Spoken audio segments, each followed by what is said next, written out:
Hello everyone, this is Doug from DankMTG, and we are here with my list of Yep. 4-card Death Shadow. It's not really based off any list, it's just kind of a value Shadow Yep. deck. Tugs has seen in action, it's really good. It's very good. It's very good at attrition matchups, and it grinds like you wouldn't believe. Yeah, and it's not like fine-tuned or anything like that, it's just playing more so not casually, but obviously competitively casually, I guess, if that makes sense. Semi-competitive. So this is more of just a deck tour, because I feel like not many channels do that or anything like that, and we've been out of the game, so we just want to come back with something at least. So there are a lot of questions when it comes to Death Shadow. I know when I was first playing it, it was really weird, but it's a very fair and fun matchup. I think anyone should play it if they want a deck that's different. That's one thing for sure. It can be aggressive, it can be controlling. Obviously, it depends on what color you do, but I decided 4-color. Soul Tie was good. Oko got banned. I wasn't even playing Oko, so I don't really care. Then there's Jun, which I think is probably the dominant version. It's definitely a lot more solid. Grixis is more the controlling. Mardu is a lot of the removal heavy one. Right. Thanks to Path and Ranger of Eos, it's very consistent. So this is 4-color. I really wanted Jun, but I think Stubborn's too good to not play because you have Shadows and Goyfs that come off very good. So I actually wanted Jun mostly because playing Goyf and Traverse is just so good that it's hard to path that up. Because you have baubles. You can easily get Goyf 3-4 on turn 2. Thanks to Tarfire, Mishra's Bauble land, that's right, 3-4. Oh, it's 4-5. It's crazy. So what common questions do I have, Tugs? I think Death Shadow, I'll just walk through the cards. Death Shadow, you can't play Death Shadow if you don't have Death Shadows. Yeah, it's cornerstone of the deck. I'm playing Goyfs. Grixis plays Delve creatures like Tassibitch and Tassiga. Yep. And Street Wraiths, just because Street Wraith and Death Shadows are pretty good friends, or like the best friends. The cycling to get cycling and hard casting. Casting them is not bad. I know they're not future sight, but it's better than nothing. So, and the cycling, paying life. Paying there's synergy life there to get your Death Shadows bigger and harder. Yeah, exactly. It's a cantrip, it's a life sink, and even hard casting them is not bad. It's a 3-4 that it can block. It's push proof. It's bolt proof. It's worth it. Yeah, it's very valuable. Bauble. At first, I really didn't see the value of this card, but now playing the deck, it's so good. It recycles itself, or replaces itself. You get information, whether it be your own, which you can see your card on top, shuffle it away with either like Traverse or a fetch land, or you can just put it in your hand immediately if you need it. With Street Wraith, the interaction of this whole deck is very synergistic. It's so synergistic. It kind of feels like combo without being combo. Thoughtseize is best 1-mana disruption ever. And the life for Shadow once again, life sync is good. Very relevant. It is good. Traverse, I feel like Thoughtseize speaks for itself. Traverse is really good. You get thin. We're only playing 2 basic lands. I always thought this deck was more Jun splash blue, but the more I play it, the more I realize it's just more of a Golgari splash other colors. Yep. Because I do play the, like I said, Jun splash blue, as opposed to like the Grixis, which doesn't have green in it. Right. Traverse is really good. You can get so many good. You can activate Delirium very quickly, as I was saying earlier. If not, it's a good thinning piece. It's just Worldly Tutor most of the times. Yes, it's a very good card. That puts it in your hand. I think Worldly Tutor only puts it on top. Yeah, this one puts it in your hand immediately. It's so good because you can grab Street Wraith, Cycle, pump up your Death Shadow. If you have multiple, that's 4 extra points of damage, or times 2, whatever amount. Collective, just to get good catch-all value spell. You're very rarely ever gonna helix someone. Lightly helix, lose 2, gain 2, because you don't want to gain life, but in against burn, having the option is nice. It's relevant sometimes, Killing creature and duressing mode. It fills up your graveyard. It's so good. Stubborn's so good. Negate's an amazing card. Negate for 1 mana is always good. Tarfire now. Yes, I'm going that deep with this deck. A lot of decks only play 1. I would have played it playset if I could, but it's conditional. It's a catch-all. It's not bolt, but the tribal does get you Delirium a lot quicker. I actually just won a game with it by tarifying for lethal. It was one of It the was best very, ones. very effective, and It gets you there. It's there's a cheap lot of cheap interaction, and it interacts with Goifs and Traverse. Not too much to say about that. TVR, standard dash out card. I'm actually very hesitant to play it. It's when it's good, it's the best thing ever. When it's bad, it feels like a waste of a card slot. Having the option is better than not, so that's why I'm playing it. Drown Unlocks another great reason why I like splashing colors, because you can, if you need to protect something or if you need to stop a spell, the fact that it's any spell is really good. With Thoughtseize and it's modern, they're gonna be cracking fetch lands. 3 cards in the graveyard pretty much stop anything relevant. Most times, even just 1 card, you can stop a path or whatever. Killing creatures is also a really good thing. I was actually able to kill a Bedlam Reveler earlier today, which is very good. Very attrition, it scales with the game, which is very good. And having something that scales in those grindy matchups like Jund or Mardu or the occasional weird guy that plays Jeskai mid-range Geist, it can be very relevant. It's killed Restoration Angels, it's killed Bedlam Revelers. This thing has done a lot of work for Xavier, and it's a very good card. It does. We have Ash Trophy. I was really debating between this and Abrupt Decay, and I think I've heard Trophy main board. There is one in the sideboard we'll get to later. 1 more Trophy and 1 Decay in the sideboard. Very good catch-all. I've never felt like I've needed a set in the deck, or just having access to 1 main deck is always good. And you thin relevantly enough with your baubles and your fetch lands and all of that, your traverses. You've got enough thinning that you can probably find it if you need it. So it's another cool interaction that you can do too is if you see your opponent has something good on top with bauble, you can just pop their land or whatever they have, make them shuffle it away. It's like I said, this whole deck's so synergistic, you would not believe there's it. There's a lot of value in here, and it's just great. Dismember, it's more of a just traditional shadow card, life sync, and removal. Not really much to say there. I usually find myself signing it out, but I do play against a lot of aggro, but it kills almost anything. It's great. K Command, just flexible spell. Anything that dies, you can bring back, make opponent discard. Shock and Shatter are really good. 2 Lilies. She's Lily. She speaks for herself as well. Making yourself discard is also good, even though you don't have flashback. But the Edict's also really good, and she adds to our Delirium. And if you're a Jeskai Geist player, she makes you very sad. Yeah. That Edict is nasty. Yeah, and you don't mind her dying either, because like I said, it gets your Traverse and Goifs off, so it works so good. She does her job. Like I said, 2 basic lands. You can really survive through Blood Moon with just Rock, so green black. It does cut off your Tarfire and TVRs and some other spells, but for the most part, being in Rock, he'll be good to go. Yeah, generally Golgar is enough.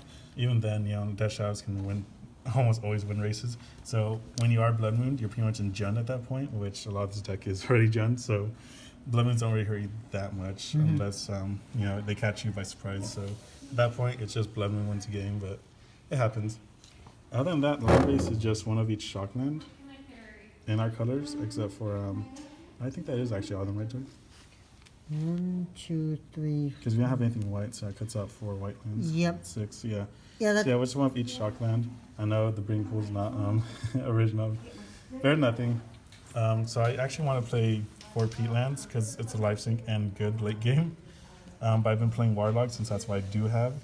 And I've actually been very satisfied with it. It's really good, giving me that extra color. Even then, you do crack it, so it doesn't matter too much. So actually, if I could, I think I would just do 3-1. 3-1 makes Warlock's sense. good. But even being 2-2, it still works out very well. It's doing its job. Yeah. And then just fetch lands. Just any color of fetch lands work as long as they're in our colors. This one does a job for me. If you have, Verdant Catacombs or anything else in the colors like Misty Rainforest, those would get the job done as well. I do just want to be able to fetch out my basics, so that's why each one of these can get 1. And green obviously is not as demanding as black in this deck. Right. So that's most of the main decks. Any other question tags or what? Any cards that pique your interest? I know Tarfire. Tarfire is a great one. Usually gets a lot of questions, but yeah. There's so many interactions deck. I'd love to go over them, but I doubt it. We might add an addendum of just some of the various interesting synergies, but that might come later. Okay, and sideboard is still in works, but we'll definitely get to that. But that's it for main board, and we'd love to entertain comments below. on questions, but let's get to the sideboard right now. Yeah, we have a sideboard here. Like I said, this sideboard is still in the works. So if you see something here that you think shouldn't be here, you can just hear it out first. If you have any suggestions, I'm really open to hearing that. Yep. Put your suggestions in the comments. Yeah, so of course you got 2 spheres. The deck's not too good against combo or big mana decks. Actually, against big mana decks, it's just race. So things It's like fear, so it does its work. yeah. So things like Tron or Titan Shift or stuff like that. Is Yeah, very exactly. good. Also against even Storm. Yeah, Amulet Titan. Amulet Titan as well. Yeah, Yes. any Storm deck. Just big mana greedy decks or decks that want to play a lot, like Cascade or like Living End. Yes. Even Burn. Even Burn. Yes. Yeah, it slows them down, and that any time you buy against aggressive decks is better than no time. Yes. So I do have some Grave Hate right here in Yep. 3 cards, as in 2 Ashioks and 1 Tormwads. And yes, I do like that. The Sting Glass. I'm still debating on what to use for Grave Hate. Grave's definitely nowhere near as bad as it used to be. 2 Ashioks, just because yeah. they speak for themselves. Also really good against combo, like Storm. You have the Turing on it's really good. It does slow down Scape Shift. That's something to consider. Yep. Popping in Graveyard's also really good. So let me move that. Conscript just for really big decks like Dredge that go off really fast. It's really good to have this just to pressure them and to if they do want to go off, you can make them play through that. I don't think Relic really would be a good choice in this because you always want to have a turn 1 play or something to do turn 1. Right. And then it's another card to sink where this is just 1 and done. You don't even have to pay anything for it. Moving on. I actually have a toolbox kit of creatures here.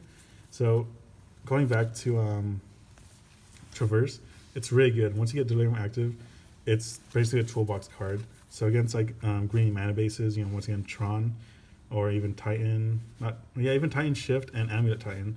Control man lands. Yep. The good thing about having creatures that you can fetch for with Delirium, Traverse, is not only can you traverse for them, but once you use them or if they die, you can buy them back with K command. That's why I have it main board. Yep. So like I said, big mana or just mana based decks, it goes right there. Anything with a greedy mana base fulminated is really good. Really good. Bone Crusher Giant. Now this is new and I'm really liking it. Cheap interaction that you can fetch for. You can pop Planeswalker creature, whatever. 2 damage does a lot. You can even go face if necessary. Exactly. Just to be a pseudo Tarfire if or needed. if they somehow try to fog you during TBR or with your shadow, prevents damage. Yep. Not only do you do 2 damage with it, as soon as it lands, they have to pay or at least take 2 more damage to remove it. Yep. Very good and very satisfied with it.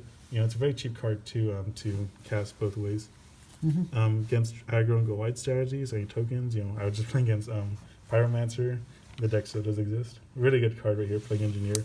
Also against humans, it does a lot of work. Humans, spirits, Vile decks in general is pretty good. Exactly. Creature travel decks.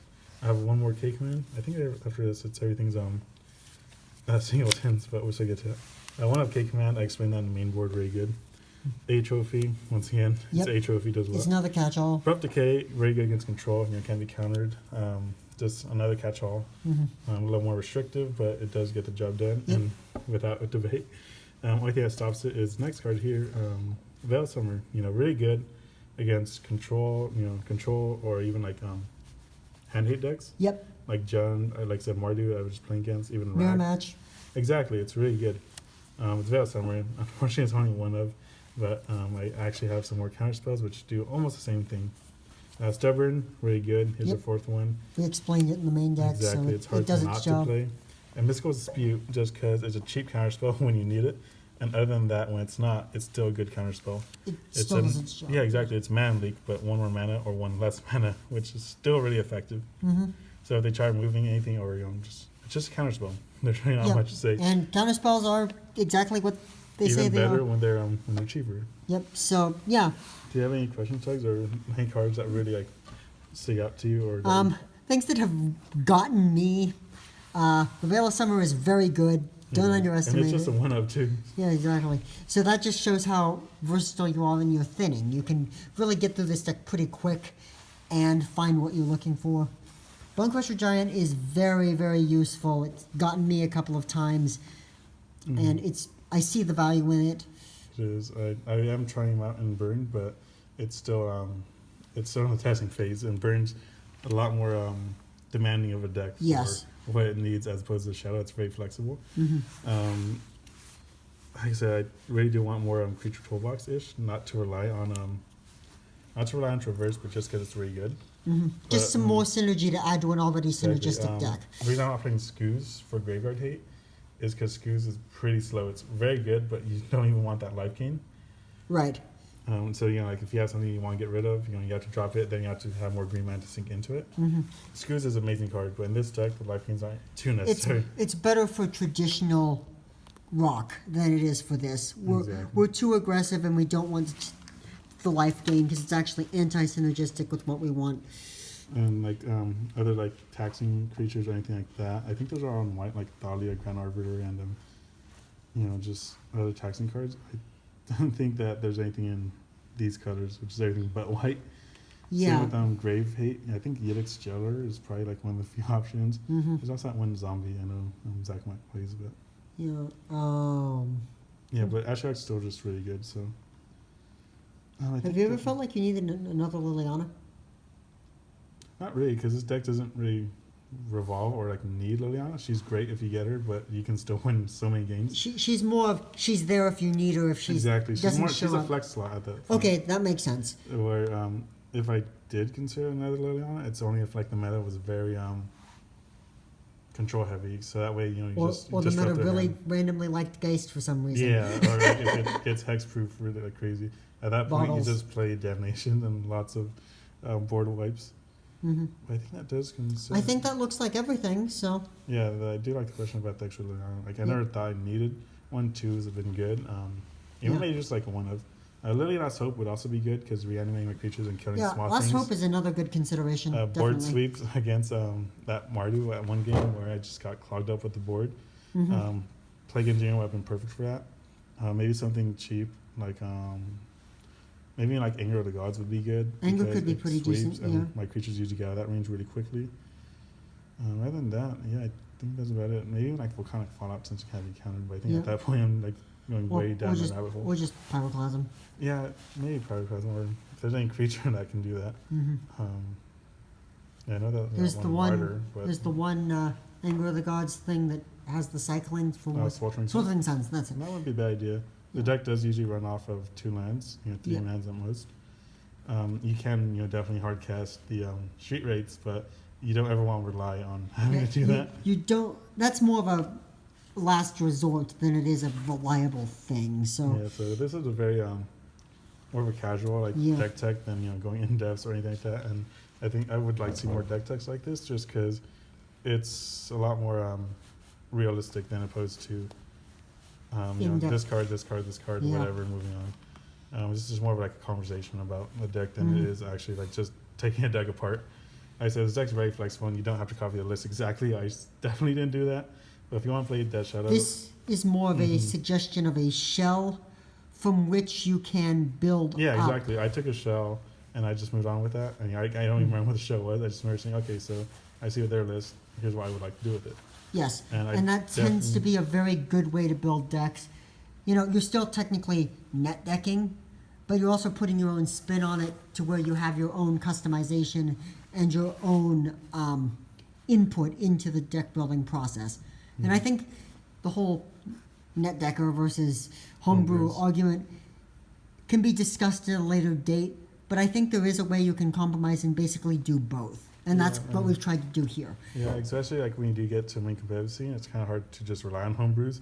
Right. Net decks is no way is a bad thing, but at the same time, I'm not saying it's the only way to build. Yeah, exactly. And you can definitely have a lot of creative freedom in this entire game and just in life as well. But net decking is definitely a great way to go for just finding a foundation. Yes, and building off that and definitely if you're not familiar with the deck, it's a good idea to start with someone else's build. Exactly. And I never played Death Shadow before this, or I never really put too much. It kind of gives you a guideline of where to start and just to get a feel for the deck. So start with a list you find, and then as you play it, and experience will tell you what to change. Exactly. It's like when I saw Death Shadow. I didn't know exactly what were the core cards, and finding net decks, you find similar cards that are basically needed. Now seeing Bobble, like I said, I didn't even think that card's too necessary, but that card's been amazing. Yes, it has. And I play lots of other decks, and I don't think that that card would be amazing in other decks. Just But for this particular deck, it's really good. yeah, it's a very niche card, I guess. Yes, it is. But when it hits its niche, it's really good. So Exactly. I think this definitely is a deck for that. Anyways, Definitely. so I think that's about it, Tugs. I think that is. Any other questions, we'd love to see them. Maybe we might even do a follow-up with this. I'd love to adjust the sideboard and get a lot more testing in. So definitely leave any comments, questions, suggestions in the comments below. And this is DankMTG signing off, and stay dank.